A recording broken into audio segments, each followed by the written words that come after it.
دنیا میں دو بڑی طاقتیں ہیں، ایک قلم دوسرا خنجر، لیکن عورت ان دونوں سے زیادہ مضبوط ہے۔ جہاں عورت نہ ہو وہاں نیکی کے فرشتے نہیں آتے۔ عورت کا بناؤ سنگھار اس کے دل کی حالت کا آئینہ دار ہوتا ہے۔ عورت مصیبت و غم کو کم کرنے کے لیے پیدا کی گئی ہے۔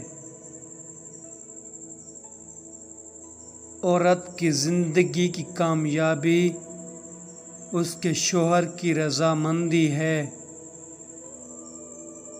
نامحرم عورتوں اور لڑکوں کے پاس بیٹھنا اور پھر یوں کہنا کہ مجھے ان کی طرف مطلق توجہ نہیں، جھوٹ ہے۔